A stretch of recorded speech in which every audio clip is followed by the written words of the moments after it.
Okay, तो हमारे पास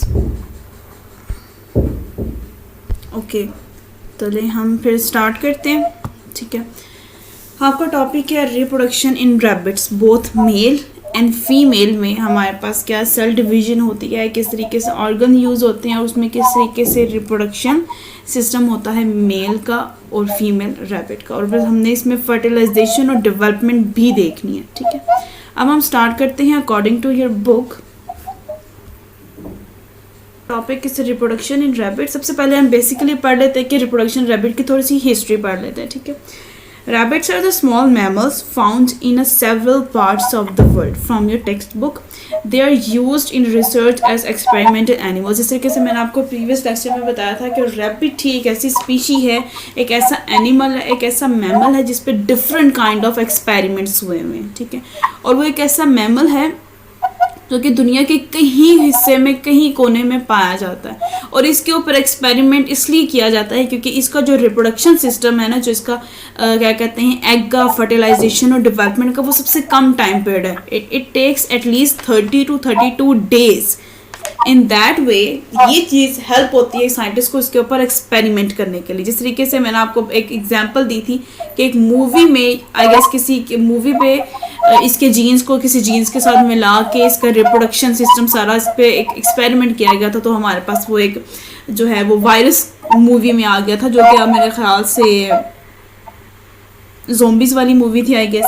तो ये आपके पास एक सेट एग्जाम्पल सेट करता है रैबिट एज अ मैमल। ठीक है, अब हम सबसे पहले आते हैं इसके male reproductive system of a rabbit. Male और फीमेल का तो डिफरेंट है। तब मेल में किस तरीके से उसकी जो है स्पर्म की फॉर्मेशन होती है, किस तरीके से वो स्क्रीट होता है, फिर फीमेल में क्या होता है, फिर इनकी जो है वो डेवलपमेंट कैसे होती है, और फिर इनकी फर्टिलाइजेशन कैसे होती है। सबसे पहले हम स्टार्ट करते हैं जो स्क्रीन पे शेयर है मेल रैबिट के कंपोनेंट्स कि जो उसका जहाँ पे उसके जो है स्पर्म फॉर्म होंगे, जो उसको ट्रांसफ़र करेंगे, जो उसको स्टोर करेंगे, वो सारा प्रोसेस। जिस तरीके से हम लोगों ने यूरिनरी जो हमारा क्या कहते हैं यूरिन फॉर्मेशन में हम लोगों ने कितनी चीज़ों के बारे में पढ़ा था। यूरिन हमारा फॉर्म होता है, फिर यूरिन हमारा स्टोर होता है, फिर यूरिन हमारा ट्रांसफ़र होता है, फिर सिक्रीट होता है, तो वो सारा आपके पास एक एक बॉडी सेल थे ना। इसी तरीके से रिप्रोडक्शन पार्ट ऑफ रैबिट में भी मेल के कोई ना कोई कंपोनेंट्स हैं। सबसे पहले आपके पास कंपोनेंट्स आते हैं पेयर ऑफ टेस्टिस, प्लूरल के लिए टेस्टिस और सिंगल टेस्टिस। ठीक है, एंड एसोसिएटेड डक्ट्स, ट्यूब्स या डक्ट्स, आपको एक नहीं है, उसमें बहुत ज्यादा है, वो आगे आप पढ़ेंगे। And external genital. ठीक है, एक्सटर्नल जेनेटाइल ऐसी चीज को कहते हैं जिस तरीके से आप डिस्टिंग्विश करके बता सकते हैं rather the rabbit is male और फीमेल। आप बताते हैं ना, अगर आप कोई पेट बाय करना चाहते हैं, आप कहते हैं हमें मेल चाहिए। अब आपको किस तरीके से डिस्टिंग्विश करेंगे, उसके एक्सटर्नल जेनेटाइल की वजह से। ठीक है, उसके बॉडी ऑर्गन की वजह से। अब हम स्टार्ट करते हैं कि हमारे पास जो pair of testes associated ducts external genitals के फंक्शन के। ठीक है, आपके बुक में लिखा हुआ है male reproductive system. The male reproductive system of a rabbit consist of a pair of testis that produced sperm. जो सबसे पहली चीज आती है ना, testis, that is the cell, that is the organ, that is a tissue that that is the element that develop and form the sperm। ये एक ऐसा डक्ट है, एक ऐसी ट्यूब है जिसके अंदर स्पर्म की क्या होती है, फॉर्मेशन होती है। सबसे पहले आपके पास है क्या, टेस्टिस, फॉर्मेशन ऑफ स्पर्म। फिर उसके बाद आपके पास है the associated ducts that transport sperm, external genitalia and glands that add secretion to sperm. फिर आपके जो है वो स्पर्म बन के, अब स्पर्म ने वहां तो नहीं रहना है, आपने भी पढ़ा हुआ है स्पर्म्स इन नेचर क्या है आपके पास, नॉन मोलाटाइल। सॉरी, आपके पास क्या है, स्पर्म इन नेचर क्या है, motile. Motile means they are easy to move. वो इतने थिक होते हैं, एक फ्लूइड में वो ट्रेवल करते हैं कि वो इजीली क्या कर सकते हैं, एक जगह से दूसरी जगह मूव कर सकते हैं। They are motile in nature. ये भी आप चीज लिख लें, स्पर्म्स मोलाटाइल इन नेचर। अब आपके स्पर्म फॉर्म हो गए। ठीक है, स्पर्म जब फॉर्म हुए तो फिर वो एसोसिएटेड डक्ट्स में जाएंगे। ठीक है, अब डक्ट्स में वो एज ए ट्यूब में वो ट्रेवल कर रहे हैं।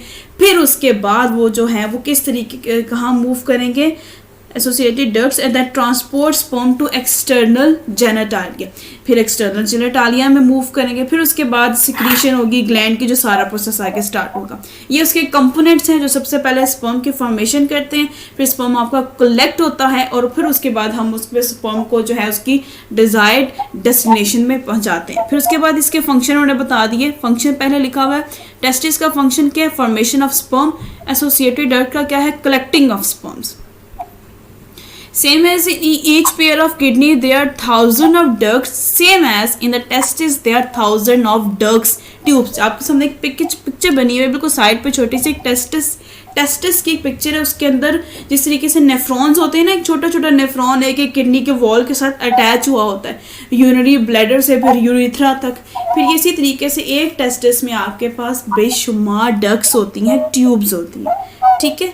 And that tubes are called seminiferous tubules.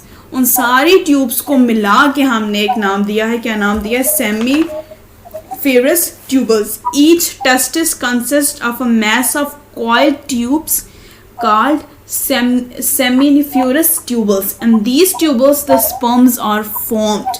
अब एक टेस्टिस के अंदर जहाँ पे स्पर्म एक ट्यूब के अंदर स्पर्म बनता है, ठीक है, स्पर्म कोई एक नहीं होता, 1 मिलियन की तादाद में हमने कहा था स्पर्म होता है जो कि ट्रैवल करते हैं, एक ट्यूब के अंदर स्पर्म बनता है। तो उन सारी ट्यूब्स को मिला के जहाँ पे स्पर्म बनते हैं टेस्टिस के अंदर, द फॉर्मेशन ऑफ स्पर्म, हम उसको सेमिनिफ्यूरस ट्यूबल्स का नाम दे देते हैं, ठीक है, in which sperms formation take place. फिर उसके बाद स्पर्म बन गए, ठीक है। After that from seminiferous tubules they move into the collecting ducts and after that from the duct sperm move outside into epididymis that temporarily store the sperm। फिर उसके बाद क्या होता है कि जब आपके इस ट्यूबल्स में स्पर्म बन जाते हैं वो इसी के थ्रू ट्रैवल करके कलेक्टिंग डक्ट्स में जाते हैं, ठीक है। कलेक्टिंग डक्ट्स में जब सारे स्पर्म इकट्ठे हो जाते हैं फिर उसके बाद वो ट्रैवल करते हैं epididymis. Epididymis when sperms are mature, क्या होता है कि आपके पास जो स्पर्म है वो पहले स्पर्मटाइडस होते हैं, स्पर्मटाइडस पढ़ा था आपने बिल्कुल, फिर वो अनमेच्योर होता है जब वो स्पर्म बन रहा होता है। जैसे स्पर्म उसका हेड बनता है, फिर उसकी नेक बनती है, फिर उसका टेल बनता है, हमने ये प्रीवियस में पढ़ा था ना, स्पर्म किस तरीके से उसकी फॉर्मेशन होती है, किस तरीके से बनता है, ऐसा ही है। स्पर्म होता है, पहले उसका हेड बनता है, फिर उसकी नेक बनती है, फिर उसकी टेल बनती है। आप अपनी बुक करें ना, पेज पीछे करें जहाँ पे आपका सेक्सुअल रिप्रोडक्शन इन एनिमल्स, उसमें एक डायग्राम बनी हुई है, स्पर्मेटोजेनेसिस, ओइगोजेनेसिस, यहाँ पे ये जो चीज़ है, यस बिल्कुल, वहाँ पे स्पर्म की फॉर्मेशन हुई है। सबसे पहले उसका आपके पास क्या कहते हैं स्पर्मेटाइडस है, फिर उसके बाद उसका हेड बनता है, फिर उसकी नेक बनती है, फिर उसकी टेल बनती है। ये पूरी एक फॉर्मेशन होती है स्पर्म की। जब तक वो कंप्लीट हो जाता है फिर वो मैच्योर हो जाता है, फिर वो इस ट्यूबों से ट्रैवल करके आपके पास एपिडाइडमिस में जाता है जहाँ पे वो टेम्पररी टाइम के लिए स्टोर किया जाता है, ठीक है। ये हो गया। फिर उसके बाद आपके पास है in the formation of sperm first they call spermatides and after becoming mature they become sperm, ठीक है। ये आपके पास जो है वो एक स्पर्म की कंप्लीट फॉर्मेशन है। फिर उसके बाद है firstly sperms form and store and then move towards epididymis. सबसे पहले स्पर्म बनता है, फिर वो मैच्योर होता है, फिर वो ट्रैवल करता है ट्यूबल्स के थ्रू, फिर वो एपिडाइडमस में फॉर अ टेम्पररी टाइम वो वहाँ पे स्टोर हो जाता है। फिर उसके बाद यहाँ पे आपके पास जो है यहाँ पे सेमिनिफ्यूरस ट्यूबल्स, कलेक्टिंग, ये जो सेमिनिफ्यूरस है, कलेक्टिंग है, एपिडाइमस है, ये सारी चीज़ें क्या हैं, ये ट्यूब्स हैं, ठीक है। इनको हम लोग कहते हैं they are called associated ducts, associated tubes, जिसमें स्पर्म बना, स्पर्म ने ट्रैवल किया और स्पर्म स्टोर हुआ। They are called associating ducts, जो अभी हमने यहाँ पे लिखे है ना एसोसिएटिंग डक्ट्स, ये देखें ये जो चीज़ हमने लिखी है अभी एसोसिएटिंग डक्ट्स, ट्यूब्स लिखा हुआ है, ये वो चीज़ है जिसमें आपके पास क्या क्या आ जाता है, सेमिनिफ्यूरस, और उसके बाद क्या कहते हैं इसको कलेक्टिंग, फिर उसके बाद एपिडाइमस, ठीक है। नेक्स्ट चीज आ जाती है in male there is a common duct from urine sperm and pass. मैं आपको ये भी बताया था जब हम लोगों ने थर्ड चैप्टर में, मेरे खास यहाँ पे यहीं पे हमने पढ़ा था कि मेल के अंदर एक ही पार्ट होता है जिससे स्पर्म और यूरिन स्क्रीट आउट होता है, लेकिन वुमेन लेकिन जो वुमेन जो फीमेल में होता है वो 2 होता है, यूरिन का अलग होता है और उसमें जो बर्थ कैनल है वो डिफरेंट होता है। लेकिन मेल में जो आपके पास यूरेथ्रा होता है वो एक ही होता है, उससे यूरिन भी पास होता है और स्पर्म भी पास होता है। बट ये दोनों चीज़ें कभी भी इकट्ठी नहीं होती है, दोनों के दरमियान टाइम होता है कि कब यूरिन ने पास होना है, कब स्पर्म ने पास होना है, ठीक है। नेक्स्ट आपके पास एक जो है सिस्टमेटिक सी डायग्राम है, ठीक है, जिसमें आपने अब आपका टेस्टिस हो गया जिसमें आपकी स्पर्म की फॉर्मेशन हुई, फिर वह जो है आपके पास कलेक्टिंग डक्ट्स आ गए, एपिडाइमस आ गया। एपिडाइमस जो है कर्व शेप में होता है, उसमें स्पर्म ट्रैवल करता है, स्पर्म ने फिर आपका जो स्पर्म जो टेस्टिस है ये कनेक्ट होता है यूरेथ्रा के साथ। ये जो है वो किसका है, मेल का रिप्रोडक्टिव सिस्टम। फिर वो यूरेथ्रा के साथ कनेक्ट होता है जिसने स्पर्म को ट्रैवल करवाना होता है टेस्टिस से ले जाके यूरेथ्रा तक, यहाँ से आपके स्पर्म की सिक्रीशन होगी, ठीक है। Now we have to join the testis to urethra the tube that transfer. अब वो ट्यूब जो टेस्टिस के स्पर्म को यूरेथ्रा तक ट्रैवल करवाती है उसको हमने वैस डेफरेंस का नाम दिया है, वैस deference. From epidermis, sperms move to a sperm duct called a vas deferens. हम इस यूरेथ्रा को sperm duct भी कहते हैं, ठीक है। vas deferens या sperm duct इसको कहते हैं जिस ट्यूब से आपके जो स्पर्म है रैबिट के वो क्या कहते हैं इसको टेस्टिस से कहाँ ट्रैवल करते हैं, यूरेथ्रा में। उस ट्यूब को हम लोगों ने vas deferens का नाम दिया है। एक ये पार्ट आ गया, मतलब एक डिवीजन कर रही है। नेक्स्ट आपके पास आता है that transferring of sperm is control. अब आपने ये भी तो पढ़ा था नर्वस सिस्टम में कि बॉडी में कोई भी एक्शन परफॉर्म होता है उसको कौन कंट्रोल करता है, हमारा नर्वस सिस्टम। अब सिक्रीशन करवानी है, यूरिन की करवानी है, स्पर्म की करवानी है, वो कौन चीज़ें कंट्रोल करता है, nervous system. After releasing, sperms came into urethra and a urethra have associated glands.